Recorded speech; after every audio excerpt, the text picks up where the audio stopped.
Terça-feira, aqui no meu gabinete, eu estou refletindo sobre essa história de reforma tributária, desconcentração de recursos da União. Vamos favorecer estados e municípios, vamos viabilizar que municípios e estados tenham os recursos porque a União fica com tudo. Eu vejo essa conversa de uma forma insistente e ninguém fala nos juros financeiros, na dívida controlada pelos credores, pelos bancos, pelos rentistas, o Copom, o Banco Central, o Ministério da Fazenda, na mão dos banqueiros. Ninguém fala sobre isso. Então eu preparei um texto aqui e eu espero que vocês tenham interesse ou paciência para entender o que está acontecendo no Brasil e por que essa história de reforma tributária não leva em consideração os juros. Que tapeação é essa? Que divertimento, né? Do italiano divertere, desviar do que importa.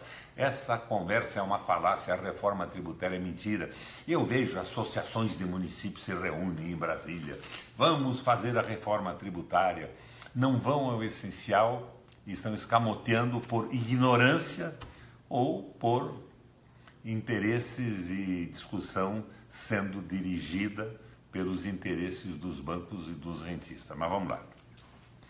Vamos ao meu texto. O Congresso está acordando para o tema das injustiças tributárias, que há muito requerem uma reforma em profundidade, mas se mantêm totalmente indiferentes às astronômicas iniquidades embutidas no sistema financeiro do país.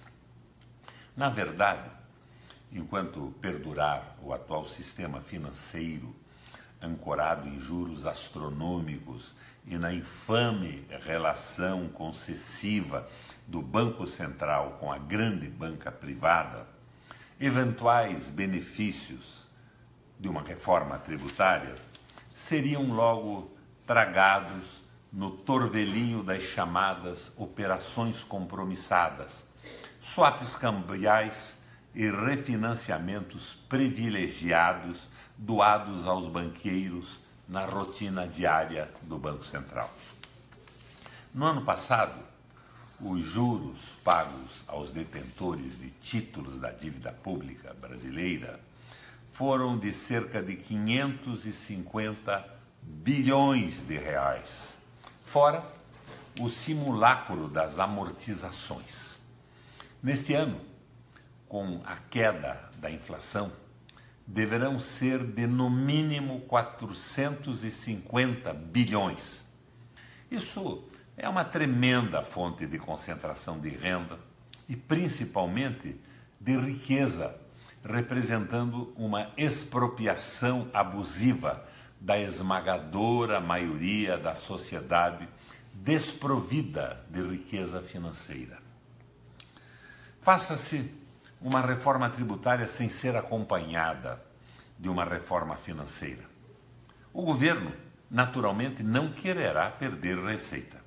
Ao contrário, pretenderá aumentar a arrecadação para realizar o famoso superávit primário para pagar a sua dívida.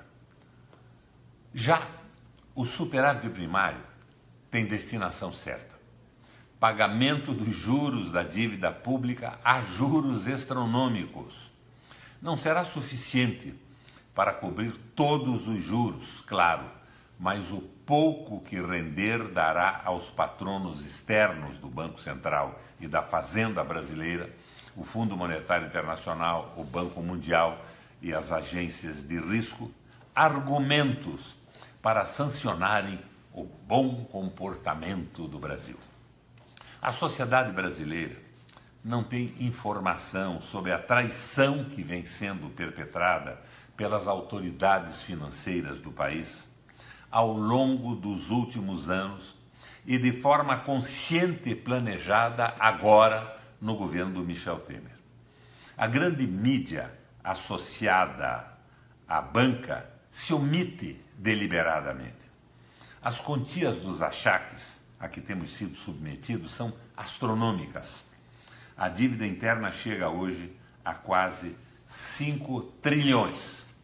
Entretanto, nos últimos 37 anos, entregamos ao grande capital rentista, em valores atualizados pelo IGPDI, cerca de 21 trilhões em serviço da dívida pública, juros e amortização.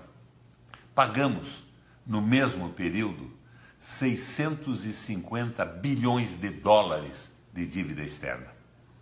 Fala-se agora em redefinição do Pacto Federativo e da necessidade de compensar estados e municípios por expropriações tributárias realizadas desde os anos 90, mediante instrumentos manipulados pelo governo federal, como a Lei Candir, a DRU e a dívida de estados e municípios junto ao governo federal.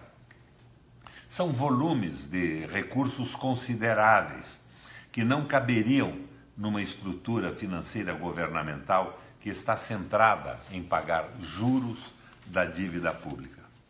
No meu entender, antes de uma reforma tributária geral, seria preciso uma reforma em profundidade, de verdade, nas relações financeiras e tributárias entre a União e os Estados.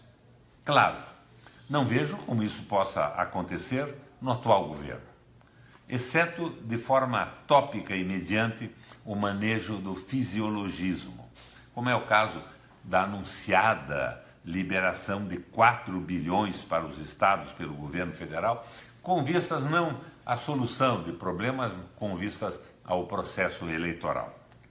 Entendo que deve ser revisto, sim, o Pacto Federativo, mas no contexto de um novo governo federal. Neste caso, o extraordinário volume dos recursos que a União deve aos estados pode ser pago com a emissão de títulos públicos, sendo destinados a programas de desenvolvimento articulados pelos estados entre si e com o próprio governo federal. Não deve ser temido o impacto dessas novas emissões sobre o estoque da dívida e sobre a inflação. Elas estão acontecendo de qualquer forma, apenas para favorecer banqueiros, sem qualquer efeito sobre a economia real. Além disso, estamos em depressão econômica, como estiveram os Estados Unidos e a Alemanha nos anos 30, sendo que nos dois casos eles só saíram da crise quando recorreram a investimentos reais deficitários, não a pagamento de juros astronômicos. Mais uma vez, essa solução heróica, a que só se recorre em épocas de crise econômica aguda, não pode ser adotada sem uma prévia reforma financeira. Em termos técnicos, a absorção de nova dívida pública pelo mercado exige que o Banco Central reduza a taxa básica de juros e de refinanciamento de novos títulos. Com isso, teríamos um New Deal no Brasil, aplicado pelo presidente Roosevelt, e um novo plano alemão adotado por Hjalmar Schacht, o mago das finanças, que infelizmente levou a economia alemã às alturas e deu-lhe condição de desafiar o mundo. Minha gente, temos exemplos históricos de recuperação econômica, mas nós estamos totalmente subordinados aos rentistas, ao capital financeiro e aos interesses geopolíticos de outros países. E temos um governo absolutamente analfabeto em termos de economia e subordinado a interesses econômicos e geopolíticos do pessoal que detém o dinheiro no mundo. São servidores de Mamon.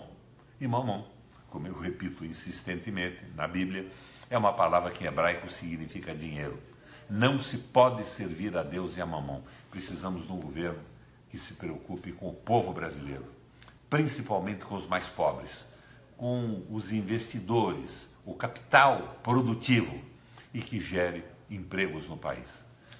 Eu acho que foi meio técnico o meu texto de hoje, Mas, de qualquer forma, é importante que essas coisas sejam divulgadas e que a sociedade brasileira entenda que essa história de reforma tributária, para tirar da União o que a União não tem, sem uma reforma financeira que ponha os bancos e o capital financeiro no seu devido lugar, será sempre uma tapiação, uma conversa mole, uma ilusão para enganar brasileiros.